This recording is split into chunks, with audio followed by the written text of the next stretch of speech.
Bab ke-15-nya kita berikop bab ke-15. Nah, adapun sebelumnya bab ke-15 ini judulnya Babun Al-Ghina Ghinan Nafsi,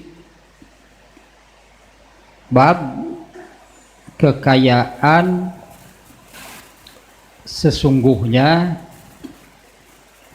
itu adalah kaya jiwa, kaya hati. Judul ini pun gitu ya, jangan diartikan secara hartanya miskin. Orang yang kaya, kekayaan sesungguhnya itu adalah kaya hati. Berarti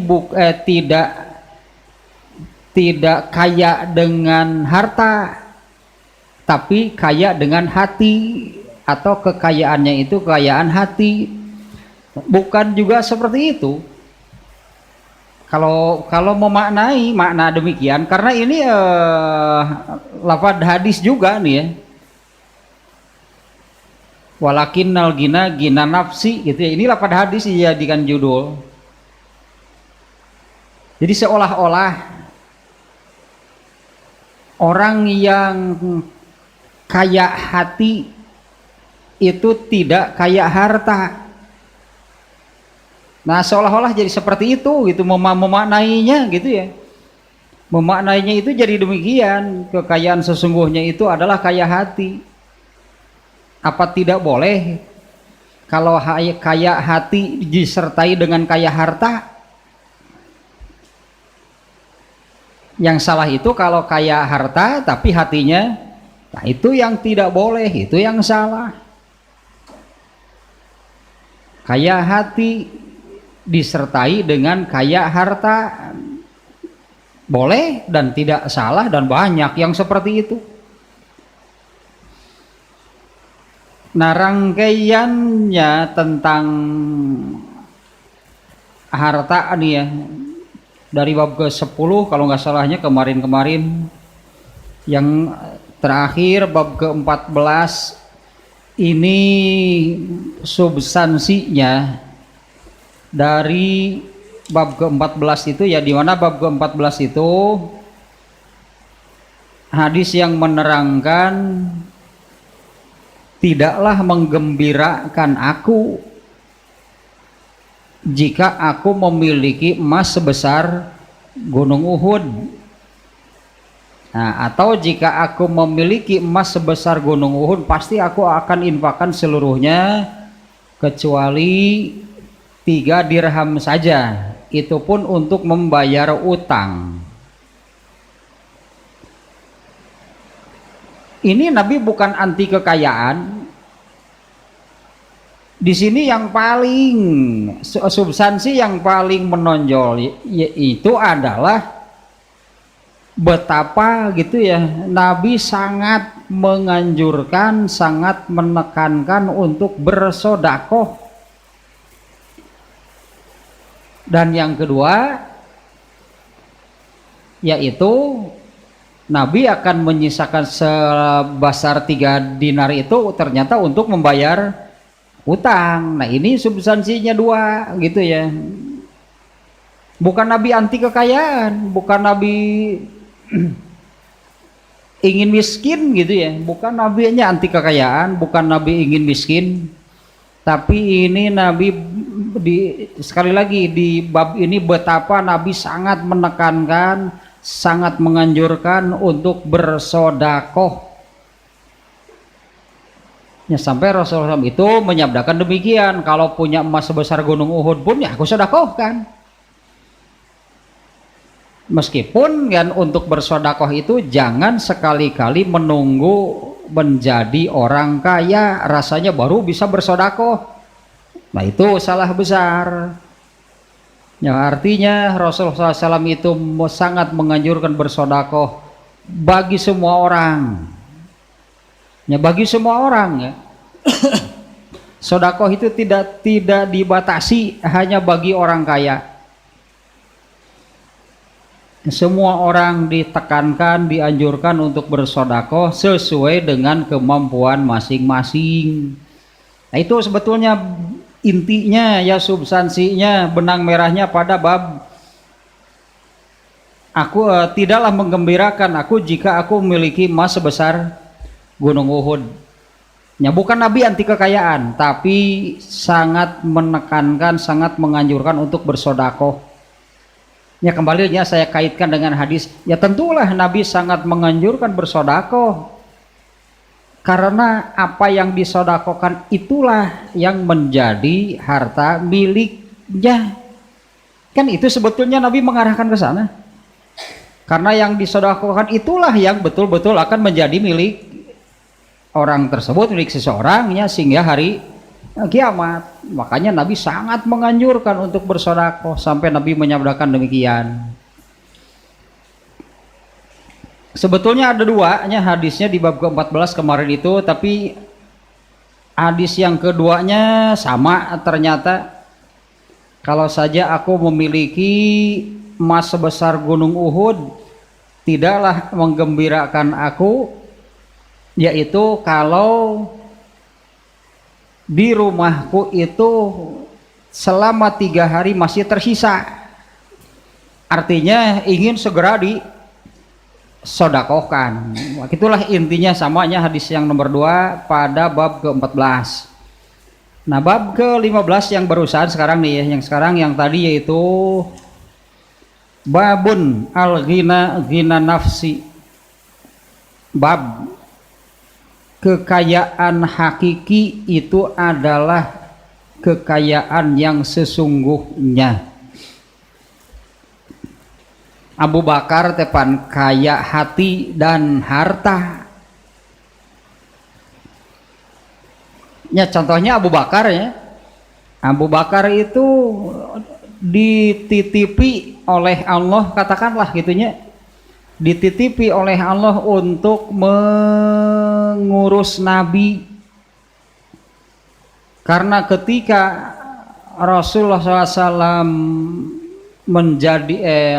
awal-awal menjadi Nabi, Rasulullah SAW itu kan asalnya berdagang, punya penghasilan lah, anggaplah gitunya. Rasulullah SAW itu asalnya berdagang, punya penghasilan, kemudian oleh Allah dijadikan Nabi. Setelah menjadi Nabi itu kan Rasulullah tidak lagi berdagang, tidak ada lagi berurusan dengan uang, gitulah Rasulullah. Tugas dari Allah itu hanya mengurus agama yang Allah turunkan. Nah, oleh Allah itu kemudian dititipkan, katakanlah ya, dititipkan kepada Abu Bakar. Karena Abu Bakar itu asalnya sama dengan Rasulullah SAW sebagai saudagar yang sukses, saudagar yang kaya. Hanya Rasulullah SAW itu berhenti dari berdagang karena menjadi Nabi. Kalau Abu Bakar terus berbisnis, berdagang. Nah, di antara orang yang oleh Abu Bakar itu ditarik, dibawa, kemudian masuk Islam, rekan bisnisnya itu adalah Abdurrahman bin Auf. Itu asalnya rekan bisnisnya, sesama pedagang. Kalau Rasulullah SAW berhenti menjadi pedagang, berhenti berniaga, karena oleh Allah ditetapkan menjadi Nabi. Dan setelah menjadi Nabi, Rasulullah SAW kan tidak pernah berdagang lagi, mengurus agama yang diturunkan oleh Allah untuk seluruh manusia melalui Nabi. Itu yang dilakukan oleh Nabi setelah menjadi Nabi. Lalu bagaimana? Ya, katakanlah kalau berhenti berdagang, bagaimana urusan untuk makannya, untuk menghidupi anak istrinya? Karena Rasulullah SAW waktu menjadi Nabi kan sudah punya istri, sudah punya anak. Nah, ini dititipkan kepada Abu Bakar. Abu Bakar itu orang kaya harta dan juga kaya hati. Ini ya jangan sekali-kali kalau mengartikan hadis ini ya, karena ini juga lafaz hadisnya judulnya kekayaan sesungguhnya itu adalah kekayaan hati. Nah ini jangan sekali-kali seperti kaum sufi yang kalau kaya hati itu berarti harus miskin harta. Contohnya yang barusan Abu Bakar sejak awal itu kaya harta. Abu Bakar itu termasuk pedagang yang suksesnya ketika di zaman jahiliyah. Kemudian setelah masuk Islam yang membebaskan Bilal siapa? Mahal Bilal itu waktu dibebaskan. Dan beberapa hamba sahayanya yang dibebaskan oleh Abu Bakar itu kan harganya mahal. Artinya Abu Bakar kan punya cukup uang untuk membebaskannya. Kaya harta sejak zaman jahiliyah. Kemudian plus kaya hati, kaya hartanya nggak diubah. Ya kaya hartanya Abu Bakar itu tidak diubah, Abu Bakar jadi miskin gitu, enggak. Tetap menjadi orang kaya sampai Rasulullah meninggal. Abu Bakar orang kaya. Abdurrahman bin Auf ya sejak sebelum masuk Islam itu rekan bisnis, itu sesama orang kaya dengan Abu Bakar. Hanya ketika hijrah semua kekayaannya ditinggalkan di Mekah, mulai lagi dari nol gitunya, berdagangnya, berbisnisnya sukses lagi Abdurrahman bin Auf. Saya tanya sekali lagi nih, jangan mengartikan kekayaan sesungguhnya itu adalah kaya hati. Yang dimaksud kaya hati itu adalah kekayaan rohani yang berupa ilmu agama. Tak eta kekayaan hakiki mah. Kalau harta itu juga diperlukan karena banyak ibadah di dalam agama Islam ini yang perlu dukungan harta, perlu dukungan finansial. Misalnya kalau dulu Abu Bakar bukan orang kaya, Abdurrahman bin Auf bukan orang kaya, ketika Rasulullah dan para sahabat mau berperang itu kan perlu dana yang besar, peralatannya, kemudian perbekalan selama di jalan. Nah gitu judulnya nih ya, babun ghina nafsi. Jadi sebetulnya tidak dilarang di dalam Islam ini kalau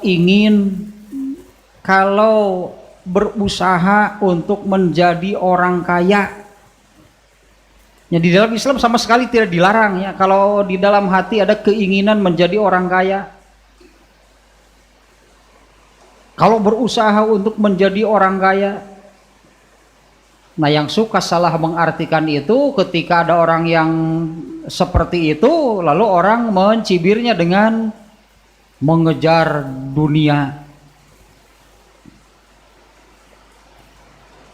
Ya, padahal mengejar dunia itu pokoknya meninggalkan ibadah, berarti yang dikejarnya dunia. Nah kalau orang yang meninggalkan ibadah, meninggalkan ketaatan, tidak beramal soleh untuk meraih surga, pasti yang diamalkan, yang dikejarnya itu urusan dunia.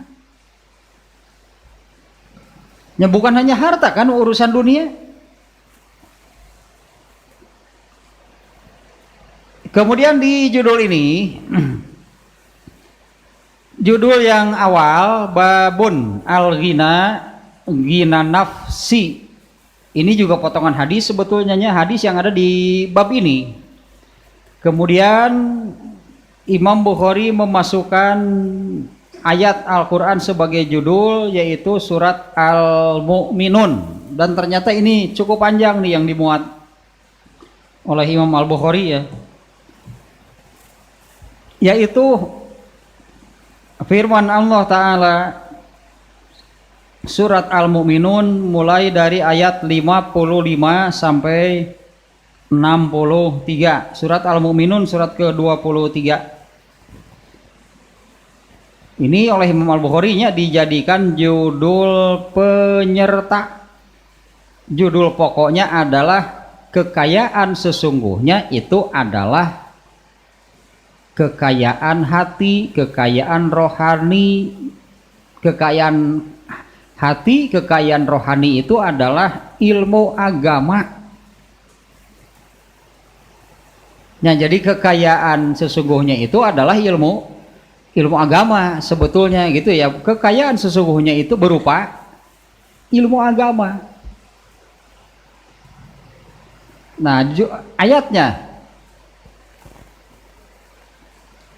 ayah sabuna annama sebentar nih.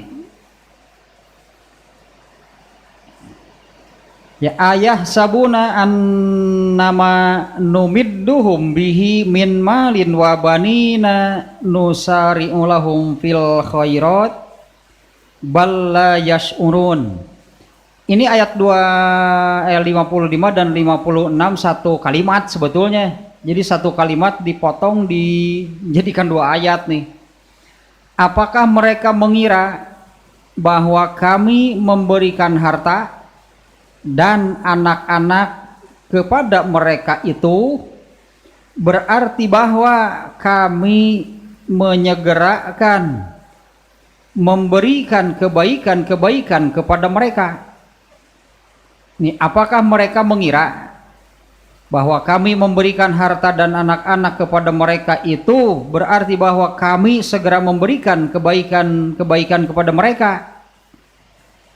Bal la yash'urun, tidak sama sekali, tetapi mereka tidak menyadarinya.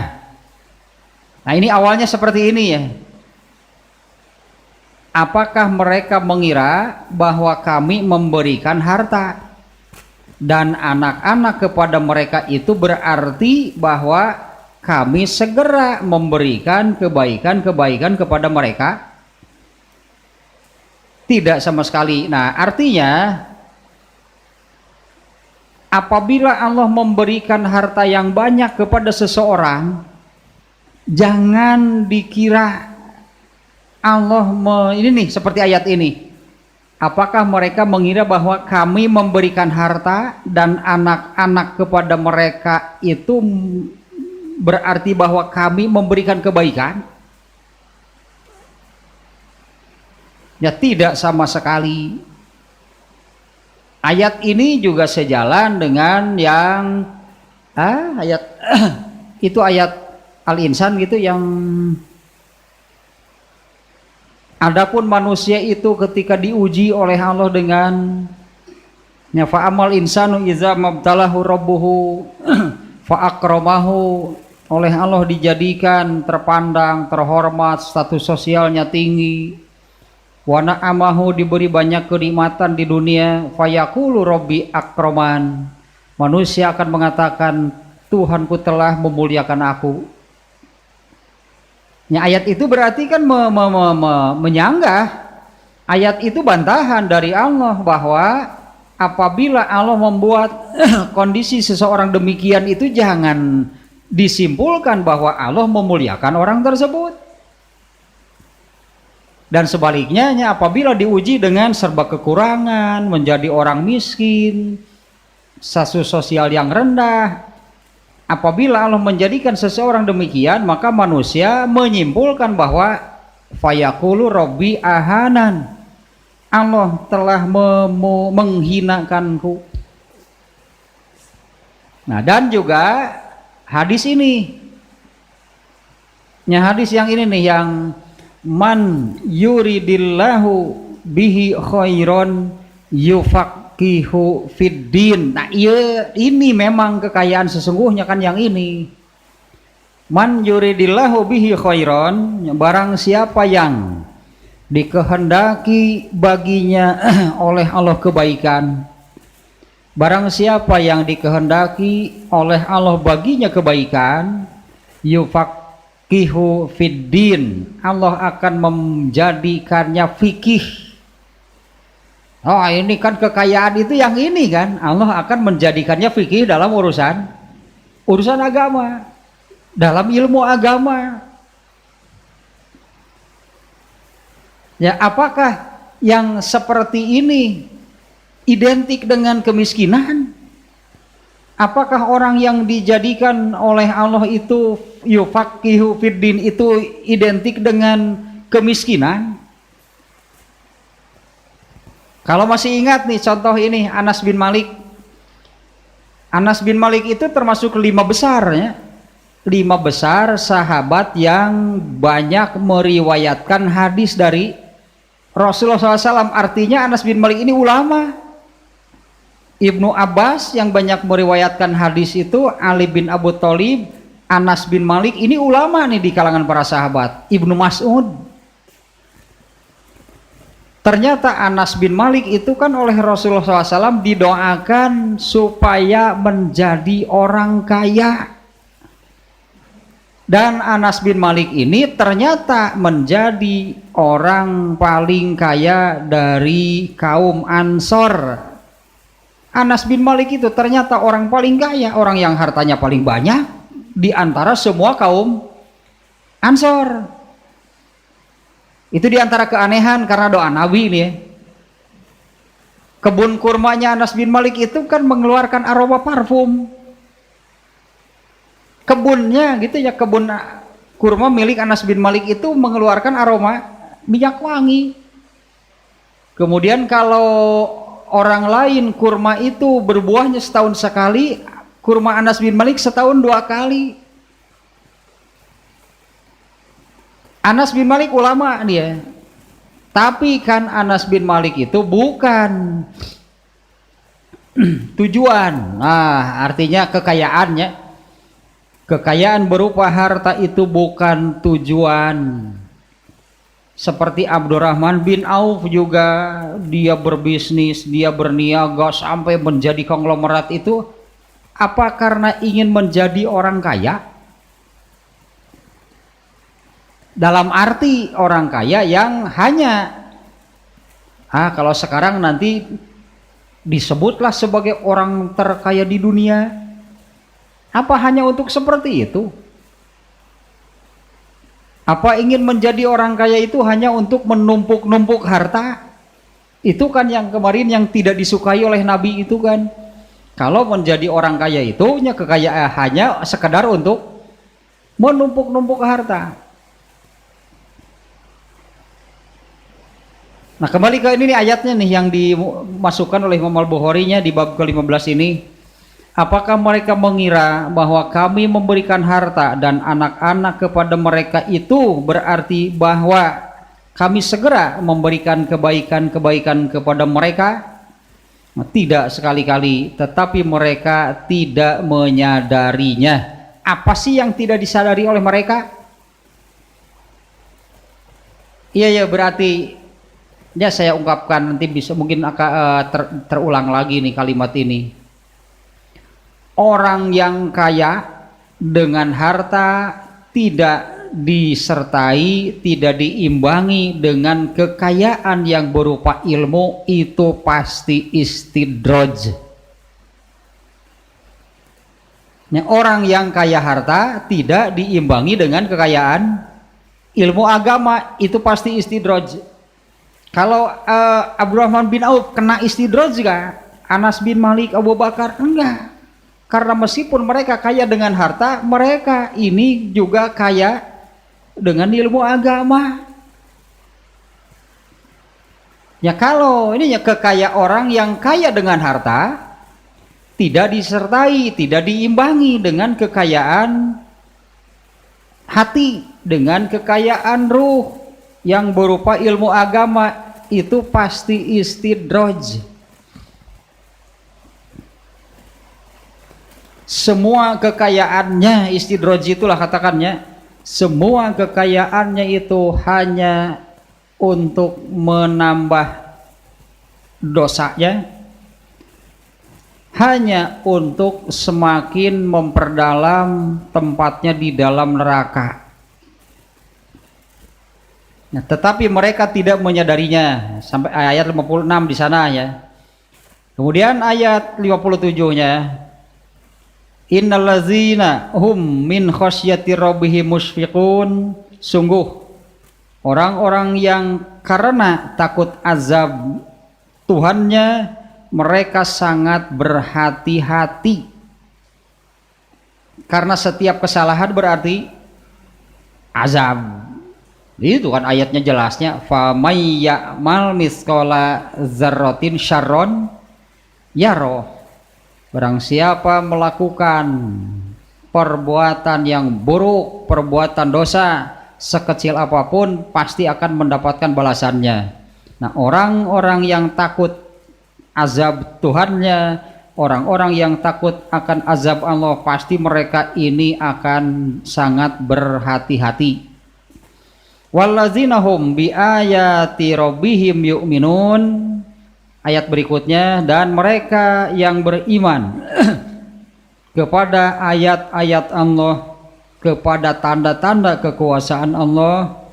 Wallazina hum bi rabbihim la yusyrikun, dan mereka tidak menyekutukan Tuhannya. Wallazina yu'tuna ma'atu ma'atau wa qulubuhum wajillatun annahum ila rabbihim rajiun. Dan mereka yang memberikan apa yang mereka berikan, yaitu sedekah nih ya. Dan mereka yang memberikan apa yang mereka berikan, kurung sedekah, dengan hati penuh rasa takut, karena mereka tahu bahwa sesungguhnya mereka akan kembali kepada Tuhannya. Ulaika yusari'una fil khairati wa hum laha sabiqun. Mereka itu bersegera dalam hal kebaikan, dan merekalah orang-orang yang lebih dulu memperolehnya. Ini maknanya bahwa balasan dari Allah itu bukan hanya untuk di akhirat. Mereka itu bersegera dalam urusan kebaikan. Ini fastabiqul khairat berarti ya, berlomba-lomba dalam kebaikan, dan merekalah orang-orang yang lebih dahulu memperolehnya. Mereka akan memperoleh kebaikan, dan kebaikan yang mereka peroleh itu adalah balasan dari Allah ketika mereka mengamalkan kebaikan, ketika mereka melakukan kebaikan. Wala nukallifu nafsan illa wus'aha waladaina kitabun yantiqu bil haqq wa hum la yuzlamun. Dan kami tidak membebani seseorang melainkan menurut kesanggupannya, dan pada kami ada suatu catatan yang menuturkan dengan sebenarnya, dan mereka tidak dizolimi atau dirugikan. Nah, yang terakhir rangkaian ayatnya nih, ayat 63, bal qulubuhum fi ghamaratim min haza walahum a'malum min duni zalika hum laha amilun. Tetapi hati mereka, yaitu orang-orang kafir, itu berada di dalam kesesatan dari memahami Al-Quran ini, dan mereka mempunyai kebiasaan banyak mengerjakan perbuatan-perbuatan yang buruk yang terus-menerus mereka kerjakan. Nah, maksud ayat ini ya, dimuat oleh Imam Al-Bukhari. Awalnya terutama ayah sabuna annama numidduhum bihi min malin wabanin. Apakah mereka mengira, apakah mereka mengira bahwa kami memberikan harta dan anak-anak kepada mereka itu berarti bahwa kami segera memberikan kebaikan kepada mereka? Itu yang pokok. Jangan sekali-kali Allah memberikan kepada manusia apa yang disebut di ayat ini ya. Allah memberikan, Allah menganugerahkan harta dan anak, itu berarti Allah menyegerakan memberikan kebaikan kepadanya. Ya, jangan mengira gitu bahwa Allah memberikan harta dan anak itu berarti Allah menyegerakan kebaikan kepada mereka. Yang Allah segerakan kebaikan kepada mereka sejak di dunia, yaitu berarti yang ini, yaitu yang di ayat 61-nya. Tapi ayat 61 ini kan rangkaian dari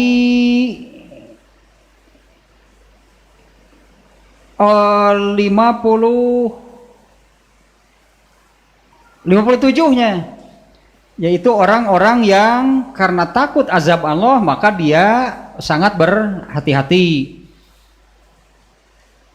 yaitu orang-orang yang beriman kepada Al-Quran, kepada seluruh tanda-tanda kekuasaan Allah, dan orang yang tidak menyekutukan Allah, orang yang memberikan apa yang mereka berikan, yaitu orang yang bersodakoh karena takut kepada Allah. Ya, karena takut kepada Allah, karena mereka yakin bahwa sesungguhnya mereka akan kembali kepada Allah. Nah, yang seperti ini, orang-orang yang seperti itu, ulaika yusari'una fil khairat, mereka itu orang-orang yang berlomba-lomba dalam kebaikan. Walahum laha sabiqun, mereka adalah orang-orang yang paling dulu memperoleh kebaikan tersebut. Nah, ini kebaikan yang sesungguhnya itu adalah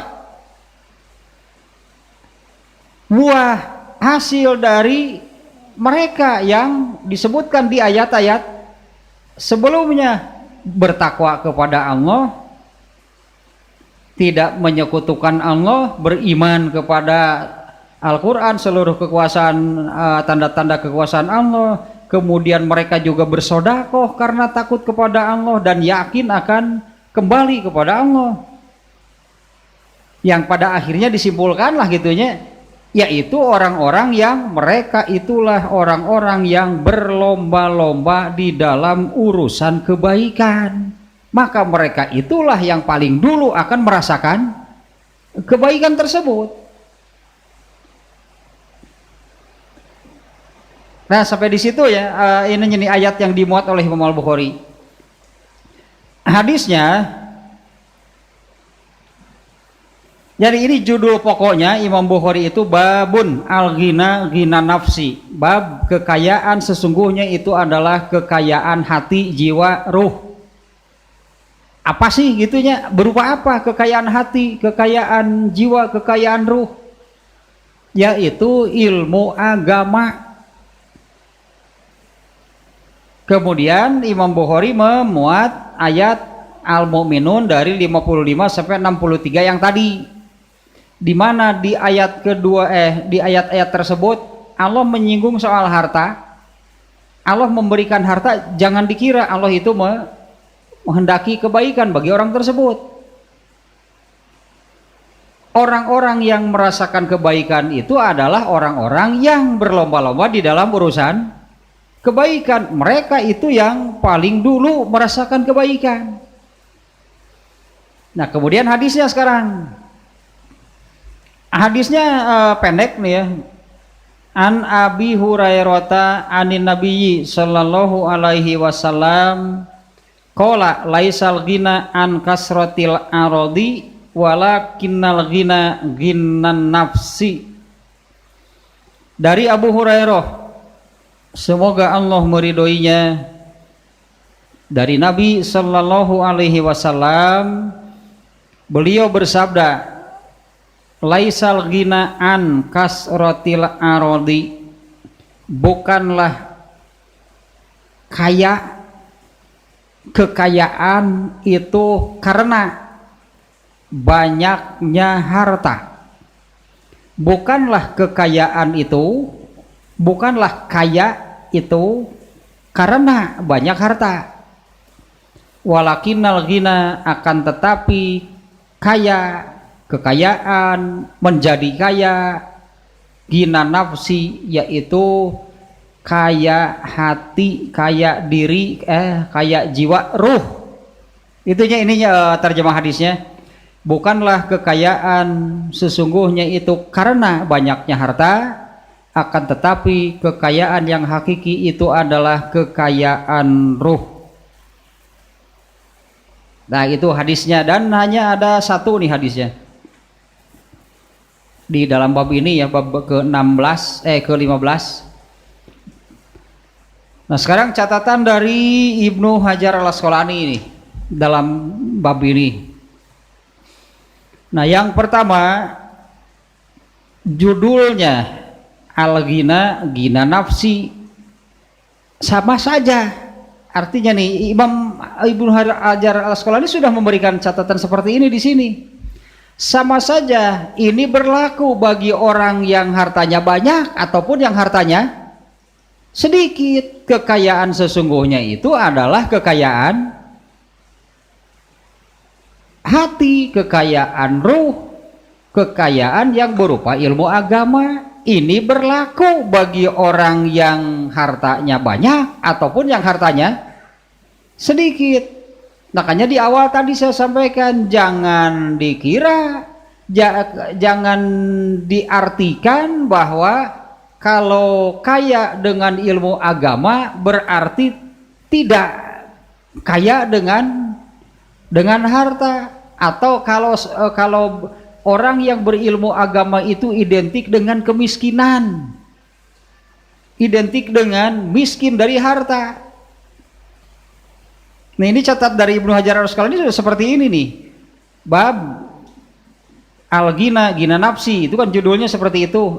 Ini berlaku bagi orang yang hartanya banyak ataupun hartanya sedikit. Bagi orang yang kaya dengan harta, bagi orang yang miskin dengan harta, tetap sama. Kekayaan hakiki, kekayaan sesungguhnya itu adalah kekayaan hati yang berupa ilmu agama. Kaya dirinya, kaya ruhnya, hatinya kaya, jiwanya kaya dengan ilmu agama.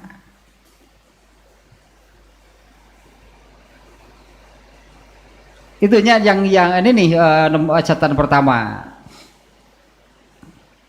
Ini saya khawatir gitu kalau orang yang mengejar ilmu agama lalu meninggalkan kekayaan. Kenapa emang harus miskin gitu?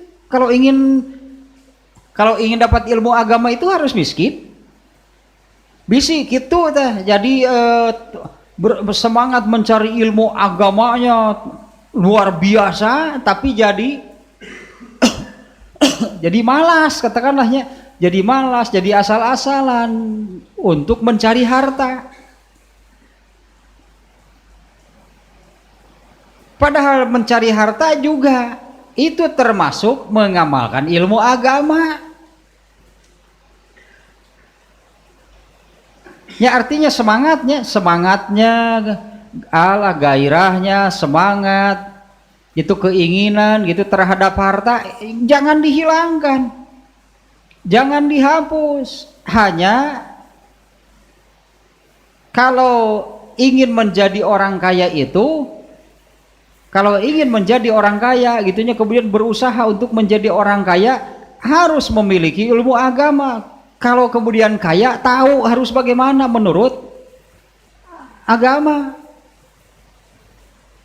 Jangan anti kekayaan dia, karena di bab kemarin kan seolah-olah, makanya bab kemarin itu kan seolah-olah Rasulullah itu anti kekayaan. Kalau saja aku punya emas sebesar gunung Uhud, pasti aku akan sedekahkan seluruhnya. Apa Rasulullah itu nggak mau menjadi orang kaya? Makanya substansi benang merah dari bab yang kemarin itu, ini anjuran supaya banyak bersedekah. Itu sebenarnya yang paling penting pada bab kemarin. Bukan Rasulullah SAW itu anti kekayaan. Kalau Rasulullah SAW anti kekayaan, pasti para sahabat akan mengikuti. Abu Bakar nggak akan menjadi orang kaya, karena Rasulullah tidak suka kekayaan. Abdurrahman bin Auf nggak akan menjadi orang kaya, karena Rasulullah itu tidak suka kekayaan. Anas bin Malik tidak akan didoakan menjadi orang kaya oleh Nabi, kalau Nabi tidak suka kekayaan. Makanya yang kemarin gitunya bisi gitu, Nabi itu andai punya emas sebesar gunung Uhud pun akan disedekahkan seluruhnya. Kesannya Nabi itu anti kekayaan, padahal Nabi itu sangat menekankan supaya banyak bersedekah. Karena dengan banyak bersedekah itu berarti kan lebih atau semakin banyak harta yang akan benar-benar menjadi miliknya. Ya kalau Nabi pasti seperti itu berpikirnya. Kalau aku punya emas sebesar gunung Uhud, bagaimana supaya benar-benar menjadi milik? Sedekahkan seluruhnya, kan seperti itu maksud Nabi. Meskipun nantinya ada ya, meskipun di hadis lain ada larangan israf, larangan israfnya berlebihan dalam bersedekah itu juga nggak boleh. Tetap ada batasnya. Harus banyak bersedekah, harus sering bersedekah, tetapi tidak melampaui batas, tidak israf, karena hal itu juga dilarang. Nah, kemudian catatan kedua nih.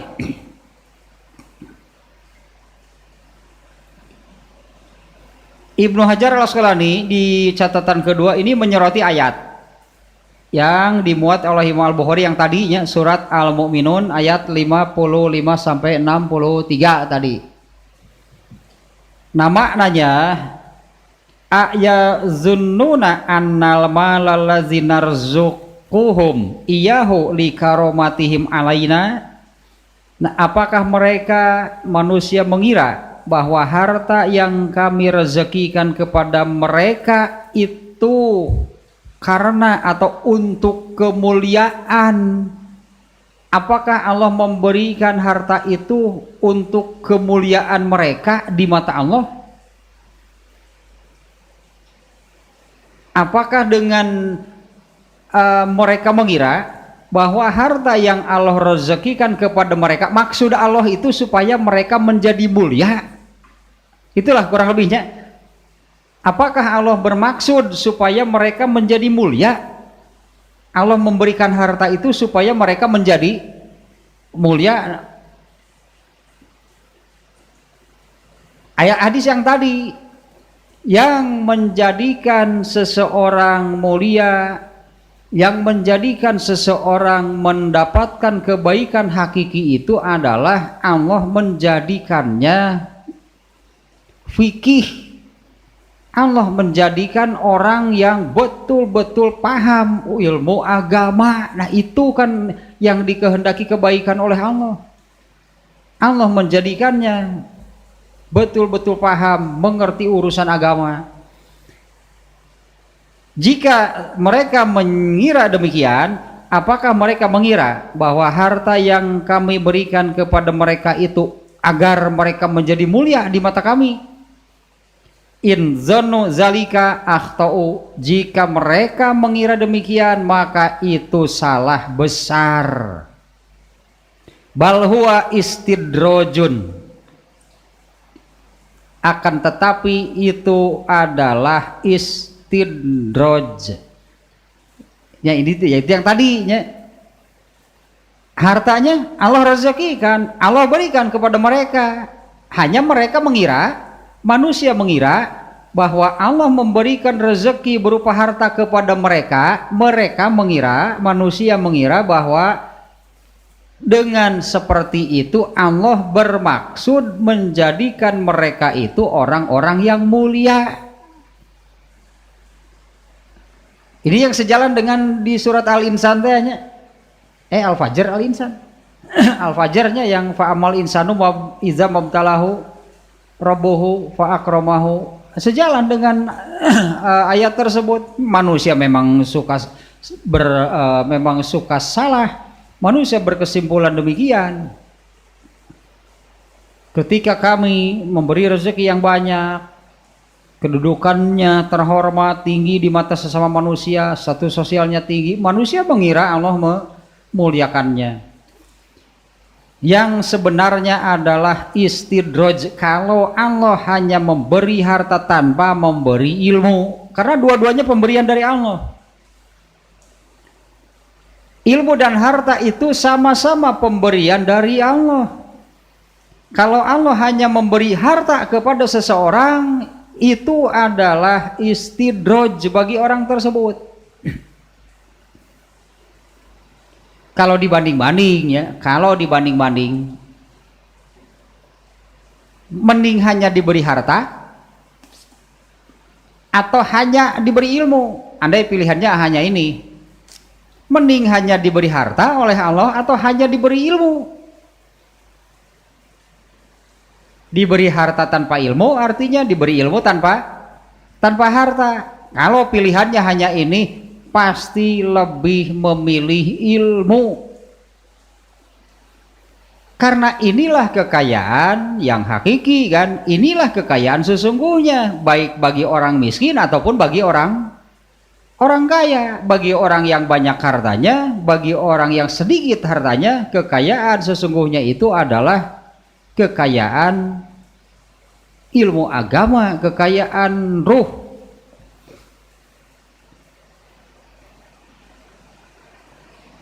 Itu istidrajnya. Kalau Allah hanya memberikan kekayaan tapi Allah tidak memberikannya ilmu, ini kan seolah-olah kembali kepada diri. Hakikatnya kan pemberian dari Allah ya. Hakikatnya pemberian dari Allah. Baik harta ataupun ilmunya, hakikatnya pemberian dari Allah. Sepertinya di sini tidak ada peran Allah. Sepertinya ini dalam tanda kutip tidak ada peran Allah. Karena kalau orang menjadi kaya kan harus berusaha. Kalau orang supaya berilmu agama kan harus berusaha mencari, mengkaji, mendalami ilmu agama. Di sini kan seolah-olah tidak ada peran Allah. Kalau manusianya mau berusaha mencari dan menjadi kaya karena dia berusaha, menjadi kaya karena dia berusaha. Ada orang yang belajar, mengkaji, mendalami ilmu agama, jadi punya ilmu agama. Sebetulnya hakikatnya dua-duanya juga pemberian dari Allah. Hanya seperti itulah caranya, seperti itulah prosesnya. Seseorang menjadi kaya karena dia berusaha. Seseorang menjadi berilmu agama karena dia mencari. Padahal di sini kan Allah memberi rezeki kepada manusia berupa harta, hanya manusianya salah berkesimpulan. Kalau mengira bahwa Allah menjadikannya mulia dengan harta, itu salah. Justru sebaliknya, kalau Allah memberikan kekayaan tanpa disertai dengan ilmu agama, tanpa disertai dengan memahami gitunya agama, ajaran agama Islam, itu adalah istidraj. Ini seperti yang Allah ungkapkannya di surat Ali Imran ayat 178. Ya, istidraj ini ayat istidraj nih, ayat Ali Imran 178.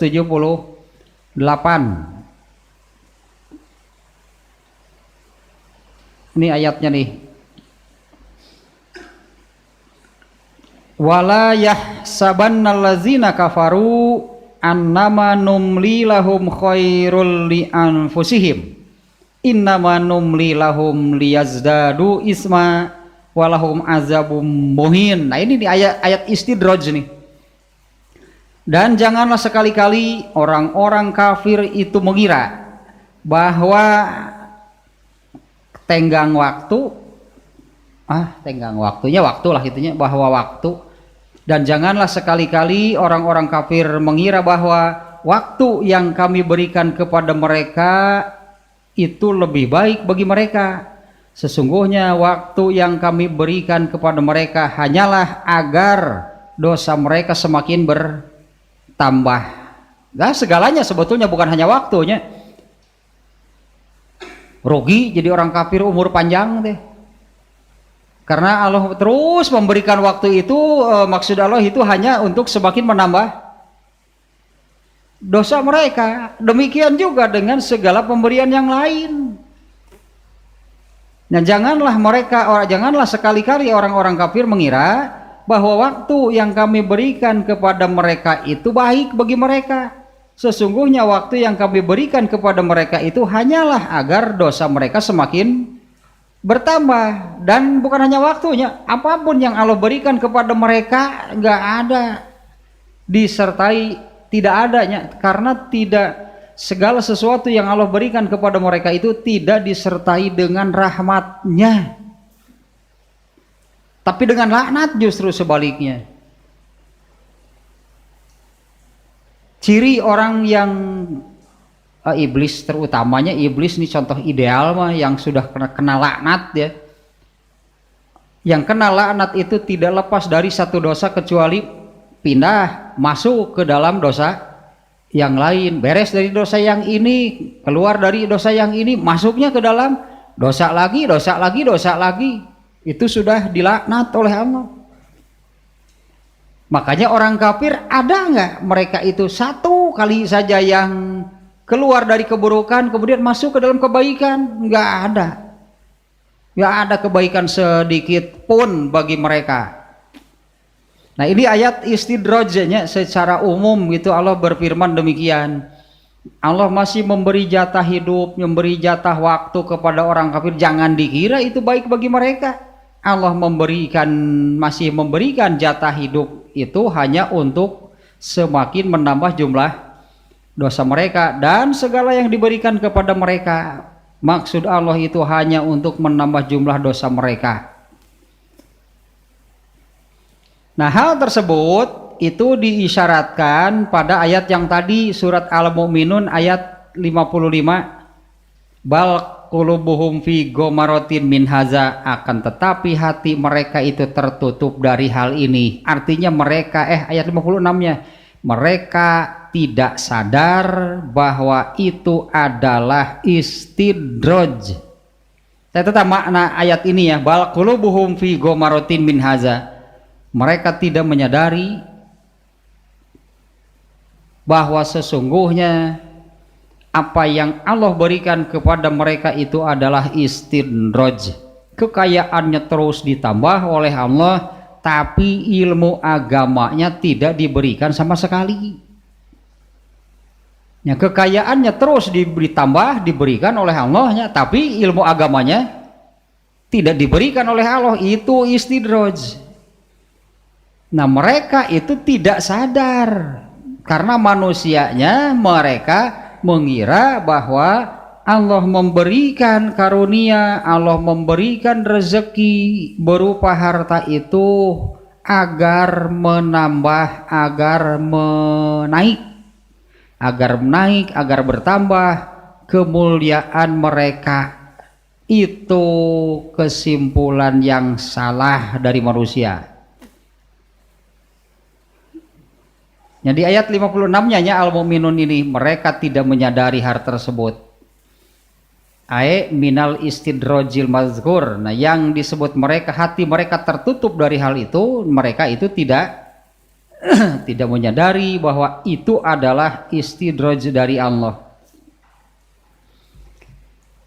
Nah, kemudian ini sedikit lagi nih, kaitan ayat dengan kaitan ayat dan hadisnya. Kalau hadisnya kan sama dengan judulnya, isi hadis sama dengan judulnya, bahwa kekayaan sesungguhnya itu adalah kekayaan rohani, kekayaan hati, kekayaan jiwa yang berupa ilmu agamanya. Nah, ini kaitan ayat ini dengan hadis, anna khairiyatal mali laysat li zatihi tahyayah.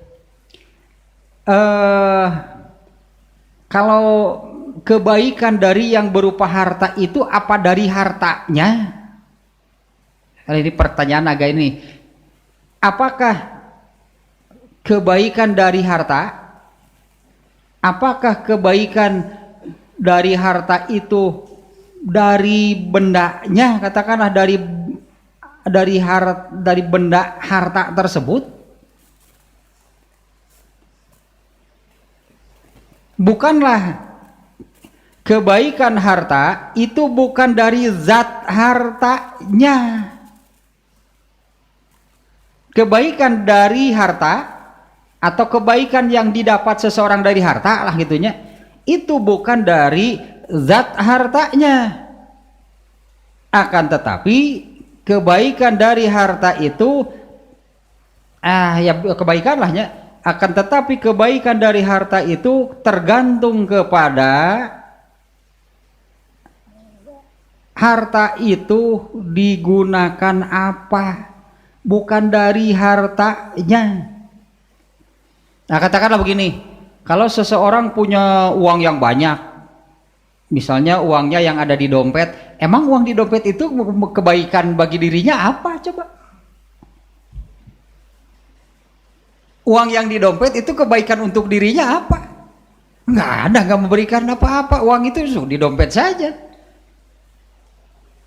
Kalau misalnya ketika haus lalu membeli air, dia mengambil uang dari dompet, uang itu dibelikan untuk membelikan air lalu minum, hausnya hilang, tah eta kebaikan dari uang mah kalau sudah digunakan. Kebaikan yang dari harta itu bukan dari bendanya, bukan dari zat hartanya itu sendiri. Kebaikan dari harta itu kalau harta itu sudah digunakan untuk kebaikan. Nah, maka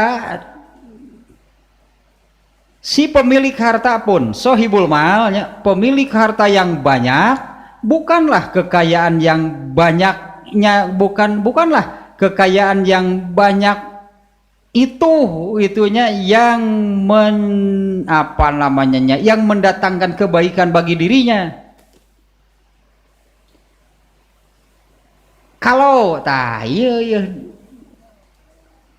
ini makna sesungguhnya yang tadi Abdurrahman bin Auf itu kaya harta juga kaya ilmu agama. Anas bin Malik juga demikian. Tapi kalau Abu Lahab, dia kaya harta tapi nol ilmu agamanya. Apa ada kebaikan dari harta yang dimilikinya? Nah, bagi orang yang memiliki harta yang banyak, bukan kekayaan yang banyak itu yang mendatangkan kebaikan baginya. Fa'in kana fi nafsi ginan, kalau bagi orang yang hartanya banyak, di dalam hatinya, di dalam ruhnya itu ada kekayaan yang berupa ilmu agama, pasti dia paham, pasti dia tahu bagaimana mentasarrufkan, menggunakanlah, pasti bagaimana dia tahu bagaimana menggunakan harta tersebut. Karena dia memiliki kekayaan berupa ilmu agama. Ini sejalan dengan judul di awal bahwa kekayaan sesungguhnya itu adalah kekayaan hati yang berupa ilmu agamanya. Ini berlaku bagi orang yang banyak hartanya, juga bagi orang yang sedikit hartanya. Nah, jika seseorang memiliki harta yang banyak, bukan harta yang banyak itu yang mendatangkan kebaikan baginya, tapi kalau di dalam dirinya, di dalam hatinya itu sudah ada kekayaan sesungguhnya, yaitu kekayaan yang berupa ilmu agama, maka dia akan berdasarkan ilmu agamanya, maka dia akan dengan benar dalam menggunakan harta kekayaannya. Apakah dikeluarkan untuk memenuhi yang wajib menurut agama Islam? Artinya kan menurut agama Islam wajib mengeluarkan. Misalnya zakat itu wajib hukumnya dan harus dikeluarkan.